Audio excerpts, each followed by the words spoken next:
प्रभात बच्चों, मैं राधाकांत झा केंद्रीय विद्यालय अकमपाठ से आज के इस वीडियो में हम लोग कक्षा 7वीं के बसंत भाग 2 का पाठ 10 अपूर्व अनुभव का अपना पिछला वीडियो जहाँ तक देखे थे उससे आगे का देखेंगे जो तोतो चान जब साधारण सीढ़ी से अपने पैर पर यासुकी चान को नहीं चढ़ा पाया तो आगे क्या किया, कैसे वो अपने पैर पे यासुकी चान को चढ़ाया, उसमें उसको क्या क्या दिक्कतें आई और कैसे यह दोनों के लिए अपूर्व अनुभव रहा, यह भी हम आज के वीडियो में जानेंगे। तो चलते हैं। अब कह रहा है, लेखक लिख रहे हैं, जो यासुकी चान को अपने पैर पर ले जाने का काम जितना आसान तोतो चान समझ रही थी उतना आसान यह काम था नहीं। उसकी तो इच्छा थी जो हम इसको अपने पैर पे ले जाए, मगर निराश होकर यासुकी चान का चेहरा उतर गया था, वह उदास हो गया था। अब उसको खुश करने के लिए, क्योंकि किसी भी काम में सफल होने के लिए पहले ज़रूरी होता है जब हम अपने साथ वाले सबको खुश रखें। अगर हम खुश नहीं रख सकते तब फिर उस काम की सफलता बहुत कम होती है। फिर वो उसको हंसाने का प्रयास किए हैं तोतो चान ने, और फिर वो बोले, ठहरो ठहरो, एक उपाय हमको अभी अभी सूझी है, अभी हमारे दिमाग में एक उपाय आया है। और वह फिर चौकीदार के छप्पर की ओर दौड़ी और हर एक चीज़ उलट पुलट कर देखने लगी। आखिर उसे एक तिपाई सीढ़ी मिली जिसे थामे रहना भी ज़रूरी नहीं था। यानी कि वो तिपाई सीढ़ी होता है जिसमें एक साइड से सहारा रहता है, जो उस सहारे हम उस सीढ़ी को खड़ा कर देते हैं। कहता है वह तिपाई सीढ़ी बड़ी होती है, उसको वो घसीटती हुई वह तोतो चान लाई, और उसे तब अपने ताकत का भी, अपने शक्ति पर भी उसे आश्चर्य हुआ कि हम ये काम कर सकते हैं। तिपाई सीढ़ी, ऊपरी सीढ़ी जो था तिपाई का, वह द्विशाखा तक पहुंच रहा था। अब वह कह रहा है, जो बड़ी बहन की तरह बोली उसको, डरना मत, यह अब डगमगाएगी नहीं, डरना नहीं है, एकदम हिम्मत से काम लेना है। अब देखिए क्या कहते हैं। यासुकी चान ने घबराकर तिपाई सीढ़ी और पसीने से तरबतर तोतो चान की ओर देखा। अब तक यासुकी चान सर झुकाए ही खड़ा था, इसलिए जब तोतो चान उसको बोला, जो इसमें सहारे की ज़रूरत नहीं होती है, तुम टेंशन मत लो, तब वह सर उठा करके देखा तो देखता है तिपाई सीढ़ी को, और पसीना से भींगा हुआ, कपड़ा भी पूरा भींग गया था पसीना से तोतो चान का। उसने पैर की ओर देखा और तब निश्चय के साथ पांव उठाकर पहली सीढ़ी पर रखा। वह भी अब हिम्मत आ गया उसे, जो मैं अब पैर पे चढ़ सकता हूँ। उन दोनों को यह बिल्कुल भी पता नहीं था कि कितना समय यासुकी चान को ऊपर तक चढ़ने में लगा। सूरज का ताप उन पर पड़ रहा था, सूरज की गर्मी भी लग रही थी, पर दोनों का ध्यान यासुकी चान के ऊपर तक पहुंचने में रमा रहा। उसका ध्यान और कहीं जा ही नहीं रहा था। तोतो चान नीचे से उसका एक एक पैर सीढ़ी पर धरने में मदद कर रही थी। अपने सिर से वह उसके पिछले हिस्से को स्थिर किए हुई थी, सहारा दी हुई थी, जिससे वो बैलेंस में रहे, हिले डुले नहीं। और यासुकी चान पूरी शक्ति के साथ जूझ रहा था, वह भी पूरे अपना ताकत लगाकर प्रयास कर रहा था। आखिर वह ऊपर पहुंच गया और उसके बाद वो लोग खुश हो गए। हुर्रे, एकदम खुशी का शब्द होता है, हल्ला मचाना। पर उसे अचानक सारी मेहनत बेकार लगने लगी। क्यों? अब देखिए क्यों बेकार लगने लगी। तोतो चान तो सीढ़ी पर से छलांग लगाकर द्विशाखा पर पहुंच गई, पर यासुकी चान को सीढ़ी से पैर पर लाने की हर कोशिश बेकार हो रही थी।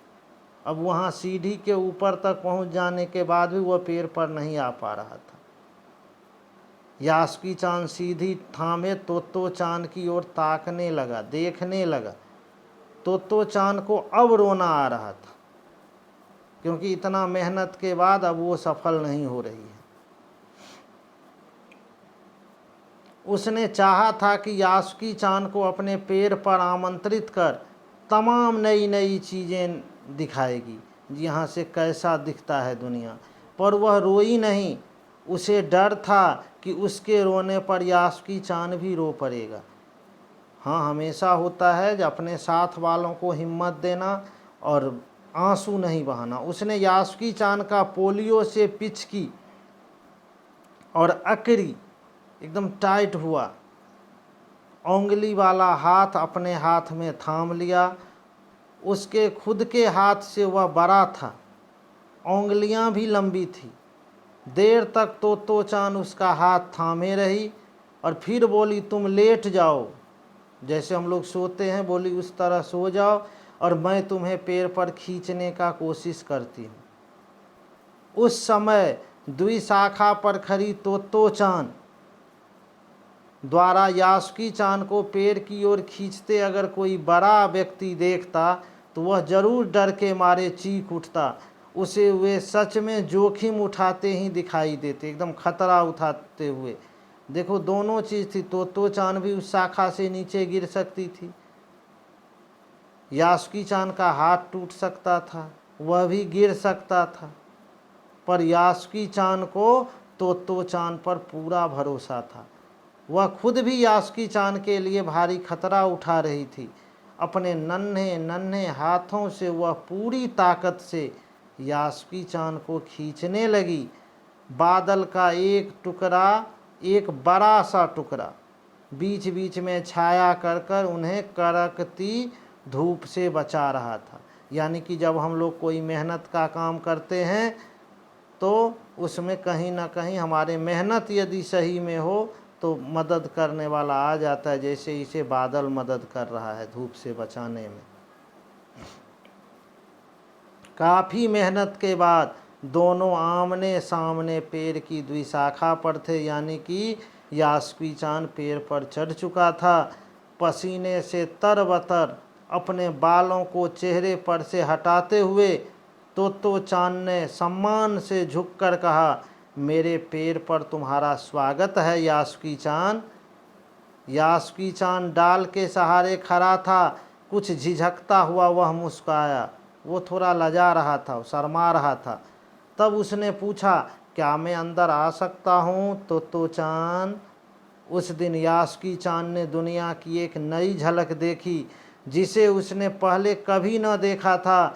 तो ऐसा होता है पेड़ पर चढ़ना? यासुकी चान ने खुश होते हुए कहा।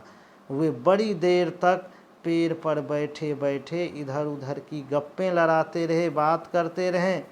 अब यासुकी चान कह रहा है तोतो चान को, जो मेरी बहन अमेरिका में है उसने बताया है कि वहाँ एक चीज़ होती है टेलीविज़न। यासुकी चान उमंग से भरा बता रहा था।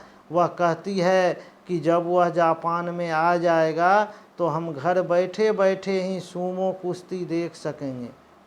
वह कहती है कि टेलीविज़न एक डिब्बे जैसा होता है। अब तोतो चान को यह बात समझ में नहीं आ रही थी यासुकी चान क्या कह रहा है और ये कैसे देख लेगा, जो कहीं भी दूर तक चल नहीं सकता था। घर बैठे चीज़ों को देख लेने के क्या अर्थ होंगे। वह तो यह भी सोचती रही कि सूमो पहलवान घर में रखे किसी डिब्बे में कैसे समा जाएगा, उनका आकार तो बड़ा होता है। पर बात उसे बड़ी लुभावनी लगी, बड़ी ही मन को अच्छी लगी। उन दिनों टेलीविज़न के बारे में कोई नहीं जानता था। पहले पहल यासुकी चान ने ही तोतो चान को इसके बारे में बताया। पेड़ मानो गीत गा रहे थे और दोनों बेहद खुश थे। यासुकी चान के लिए पेड़ पर चढ़ने का यह पहला और अंतिम मौका था, क्योंकि ये उस तरह से खुद चढ़ नहीं सकता था और कोई तोतो चान की तरह मेहनत करके उसे पेड़ पर चढ़ाता नहीं। इसलिए लेखक लिखते हैं कि ये इसके लिए पहला और अंतिम मौका था। अब यह एक जापानी कथा है जिसके मूल कथा के लेखक तेत्सुको कुरियानागी हैं, तेत्सुको कुरियानागी, और इसका हिंदी अनुवाद किए हैं पूर्वायागिक कुशवाहा, पूर्वायागिक कुशवाहा।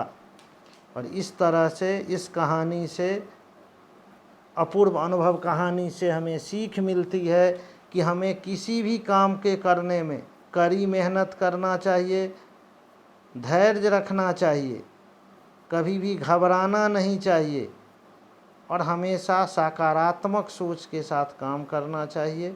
तो हमें एक ऐसा अनुभव प्राप्त होता है जो अपूर्व होता है। धन्यवाद। आप लोग इस वीडियो को ज़रूर देखें। अब हम लोग फिर हम मिलेंगे एक नए अपने वीडियो के साथ। धन्यवाद।